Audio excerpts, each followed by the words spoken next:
bagaimana membaca kode Jokowi tinggalkan Nasdem? Sore ini kita akan berbincang langsung dengan Yunarto Wijaya, Direktur Eksekutif Carta Politika, Ahmad Baidowi, Ketua DPP P3, dan Saan Mustafa, Ketua DPD Nasdem Jawa Barat. Sore Bapak-Bapak. Selamat sore. Assalamualaikum. Waalaikumsalam, saya ke Kang Saan dulu. Kang Saan, apa sih yang ditangkap oleh Nasdem? Nasdem tersinggung nggak tidak dapat undangan dari Pak Jokowi di pertemuan dengan Ketua Umum Parpol Koalisi Pemerintah Selasa kemarin? Ya, Pak Surya sudah sampaikan bahwa tidak ada masalah ya terkait dengan posisi Nasdem tidak didukung ketika ada pertemuan ketua-ketua umum parpol di Istana. Pertama itu sekali lagi itu kewenangan Presiden untuk mengundang siapapun ketua-ketua umum partai. Yang kedua juga memang posisi ketua umum kami Pak Surya dalam posisi sedang di luar negeri. Jadi kita tidak mempersoalkan soal itu. Nah yang kedua, kita juga sudah tegaskan posisi dan komitmen Partai Nasdem bahwa posisi Partai Nasdem tetap ada dalam koalisi pemerintahan, dan kita sudah tegaskan bahwa komitmen kita untuk mendukung dan mengawal pemerintahan Pak Jokowi sampai selesai nanti di 2024, di 20 Oktober 2024. Tapi dengan tidak diundangnya kemarin, itu Nasdem merasa ini merupakan sindiran halus dari Pak Jokowi nggak, Kang Saan? Enggak ada Dan kan memang Nasdem udah punya koalisi untuk pemilu 2024. Kan gini, ada koalisi untuk pemilu 2024, ada koalisi pemerintahan periode 2019-2024 kan gitu. Jadi bedakan koalisi pemerintahan itu akan berakhir 20 Oktober 2024 dan koalisi untuk pengusungan calon presiden pada pemilu 2024 yang akan datang di 14 Februari 2024. Nah yang disampaikan oleh Pak Jokowi bahwa Nasdem sudah punya koalisi itu adalah koalisi untuk pemilu 14 Februari 2024 di mana Nasdem memang sudah membuat koalisi dengan Demokrat dan PKS dan mengusung Pak Anies Rashid sebagai calon presiden. Oke, jadi tidak masalah ya kemarin kalau tidak diundang ya Kang? Diundang ke Istana. Baik. Karena sudah punya koalisi. Yang diundang ini kan yang belum punya koalisi, yang masih nyari-nyari koalisi, pendekatan dan sebagainya. Tapi terkait dengan soal koalisi di pemerintahan Pak Jokowi, Nasdem tegaskan bahwa Nasdem berkomitmen dan mengawal, mendukung sampai akhir periode Pak Jokowi. Kecuali kalau ke Jokowi sudah tidak berkehendak lagi untuk memasukkan lagi, mengikutkan lagi di sisa periodenya. Ya udah deh, misalnya Pak Jokowi mengatakan Nasdem nggak usah ikut lagi. Nah itu lain soal. Oke, kalau gitu saya langsung tanyain ke P3 ya, Kang Saan. Pak Baidowi ini sebenarnya ini kode keras dari Pak Jokowi nggak sih terkait dengan Nasdem yang mungkin dalam tanda kutip ya secara sindiran halus lah? Ya, kalau ditanya sindiran halus ya tergantung dari Nasdem bagaimana memaknainya gitu. Tapi kalau Pak Jokowi kan menyampaikan dalam sebuah wawancara di media, kenapa Nasdem nggak diundang?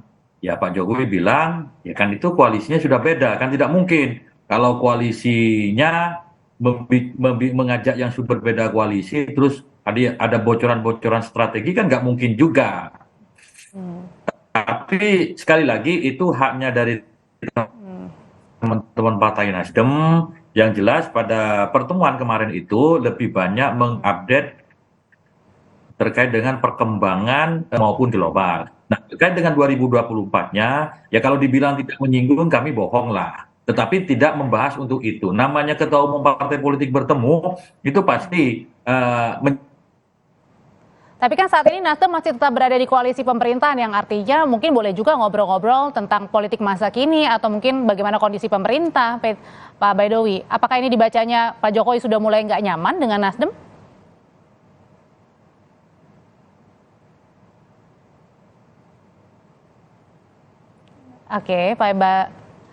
Oke, sambil memperbaiki koneksinya saya tanya ke Mas Soto dulu. Mas Soto, kalau gitu apakah ini sinyal dari Pak Jokowi yang sudah merasa tidak nyaman Nasdem berada di koalisi pemerintahan?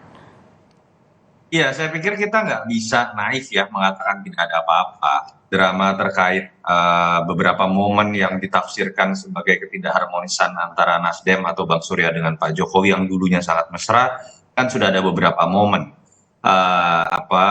Kita tahu seperti tidak ada ucapan selamat saat itu ulang tahun Nasdem, lalu ada yang menafsirkan sampai bahasa tubuh ketika tidak ingin berpelukan di acara Golkar misalnya, atau apa yang terjadi pada hari ini misalnya.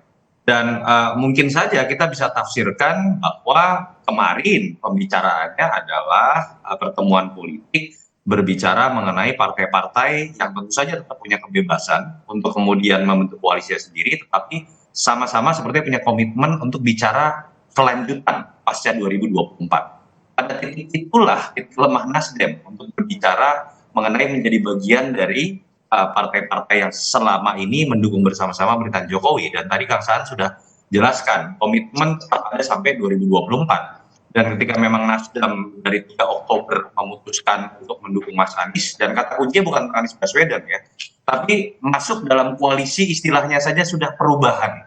Lalu kemudian bersama-sama dengan dua partai oposisi.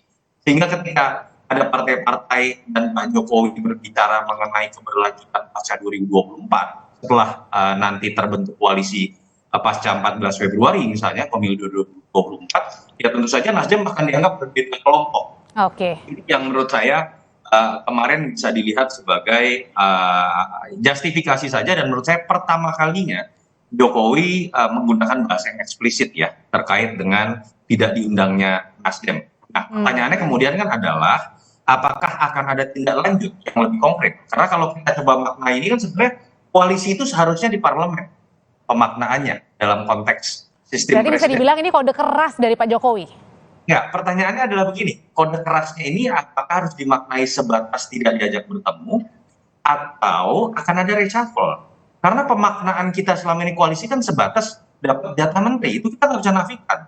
Nah, pertanyaannya adalah apakah sebatas tidak akan diajak berkomunikasi ketika berbicara 2024 atau kemudian akan ada yang dipotong sampai kemudian habis masa jabatan, yang bisa dilakukan secara konkret adalah Oke, langsung saya tanyakin ke Pak Baidowi. Pak Baidowi saat ikut kemarin juga pertemuan kan. Nah, ini yang dimaknai dari kode keras Pak Jokowi ini akan sampai ke reshuffle kah?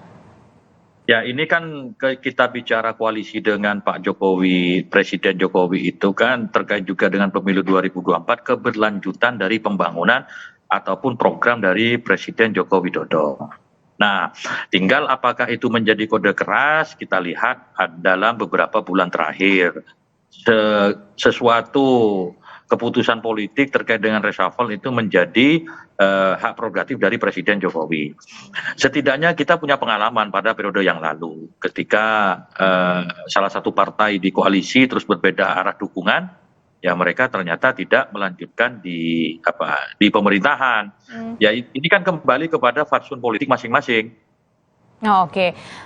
Sekarang saya tanyakan ke Nasdem, Kang Saan, kalau misalnya diserahkan ke partai politik masing-masing, begitu, adakah juga misalnya nih tadi siang kan Pak Surya bertemu juga dengan Pak Luhut, apakah ini juga berbicara soal bagaimana nasib Nasdem di koalisi pemerintahan Pak Jokowi?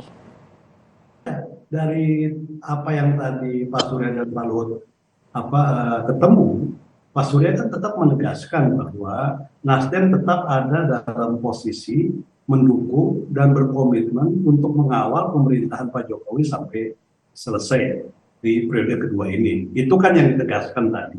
Nah, apa bentuk komitmen dari pemerintahnya? Maka semua kebijakan yang dikeluarkan oleh pemerintah dalam Pak Jokowi di parlemen, tidak ada satupun yang Nasdem berbeda. Itu satu hal. Jadi sampai saat ini, selama misalnya pemerintah dalam ini Pak Jokowi tidak mengeluarkan secara eksplisit Nasdem dari barisan koalisi pemerintahan sampai akhir masa jabatan, Nasdem berkomitmen. Dan komitmen itu kan sepenuh hati. Dari mulai periode pertama Pak Jokowi jadi calon presiden, itu kan Nasdem yang mendukung. Periode kedua juga Nasdem ada barisan yang pertama mendeklarasikan Pak Jokowi sebagai calon presiden.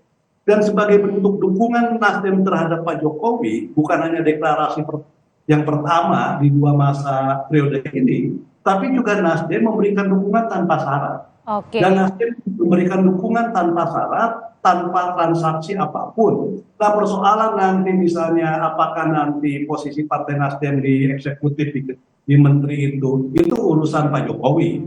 Jadi istilahnya kalau Pak Jokowi memang sudah tidak menghendaki Nasdem ada di situ, ya kan Nasdem nggak bisa memaksa. Wong yang mau didukungnya sampai akhir tidak berkehendak, masa kita maksa? Tapi selama Pak Jokowi tidak keberatan dan Nasdem tetap berkomitmen untuk mengawal pemerintahan Pak Jokowi, akan terus kita lakukan. Oke. Nah, yang apa yang disampaikan Mas Toto tadi, misalnya gini, Nasdem tentu punya tanggung jawab secara moral dan politik. Karena dari 2 periode, Nasdem kan ikut juga merumuskan terkait dengan soal kebijakan dan strategi. Kalau Nasdem mengoreksi apa yang dilakukan selama 2 periode pemerintahan Pak Jokowi, artinya Nasdem kan melanggar komitmennya itu sendiri. Apa yang diprogram, apa yang menjadi kebijakan itu tentu di ketika kita deklarasi Pak Anies ada keberlangsungan dan juga ada perbaikan. Kan tidak semua sempurna kan gitu. Kang Saan, pertanyaan berikutnya Kang Saan. Ya, dengan hubungan yang tanda kutip panas ini, apakah nanti ke depannya atau dalam waktu dekat jangan-jangan Nasdem ini mundur teratur dari kabinet Pak Jokowi? Tapi tahan dulu, saya jeda, nanti akan dijawab oleh bapak-bapak. Tetaplah bersama kami di Kompas Petang.